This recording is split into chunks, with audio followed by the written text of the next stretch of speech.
Tak.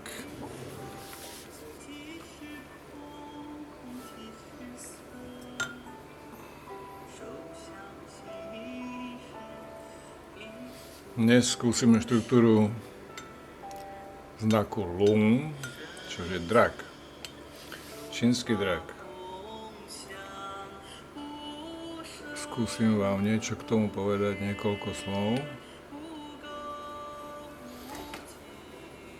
No, tak čínske znaky sa skladajú z radikálov, ako sme už hovorili. Radikál je samostatný znak, ktorý je nedeliteľný, je nemenný a zostáva taký, aký je, a je ich 214.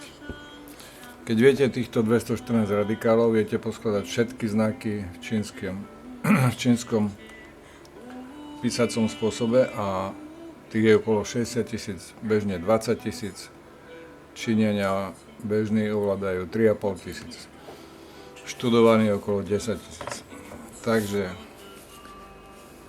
znak Lung, drak. Ideme na to. Bod.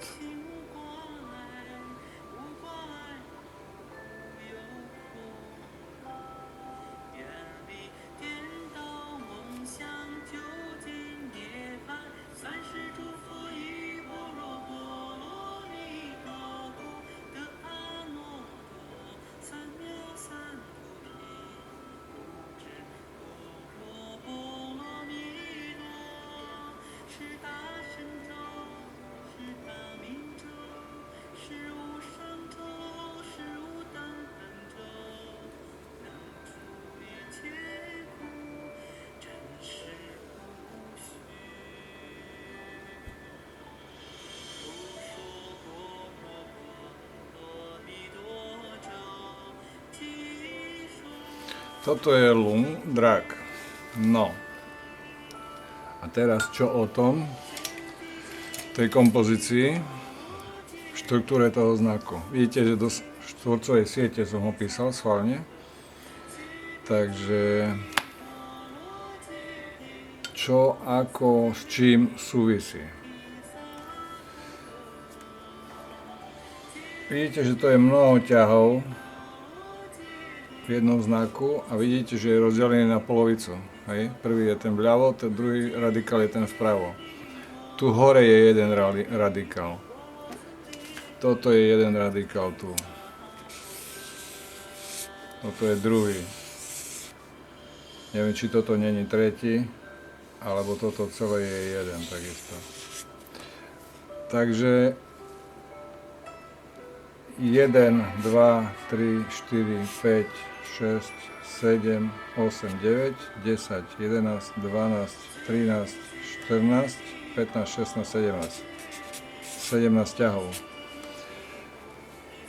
Vidíte, že to není ako štvorec, ktorý je pomocná sieť pravouhlý a presne 45 stupňový, ale šikmo idú všetky tie rovnobežné veci. Toto to vidíte. Hej. Akurát tento bod v tom ľavom radikáli je dlhší než toto tu. Hej. Toto ide nižšie a toto vyššie trošku. Nikdy nie naopak, že by toto šlo sem. Potom máte tieto tu delenia.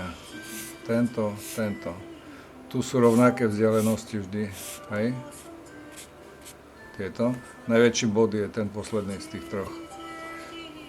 No. A toto je dôležité tu. Prvý bod, na ňom úsečka, potom tieto dva vedľa seba je v strede. Že tuto je stred tohoto ľavej časti znaku. Tu stred je túto zase. Hej. Dlhá noha mimo osy. Typický hák, tento. Hej.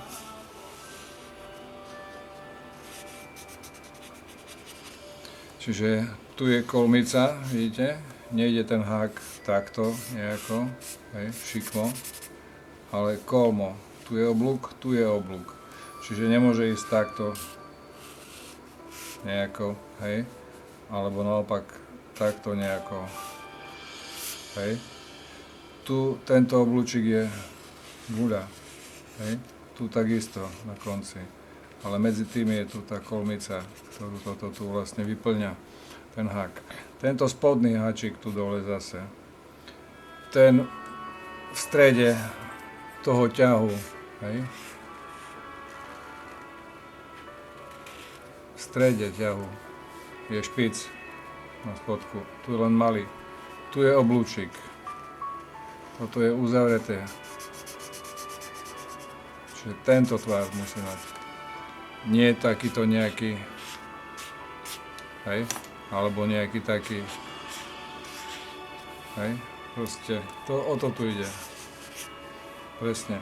Teraz tu tento bod, ktorý, keby bol samostatný tento znak, tento spodok je mesiac vlastne, hej, radikál mesiac, tak by bol by napísaný takto. Keďže tu pokračuje tá pravá časť, tak tento spodný ťah smeruje hore, lebo ide k tomuto, ktorý tu pokračuje. Keby bol bez tohto tu pravého len samostatný mesiac, tak by bol napísaný takto.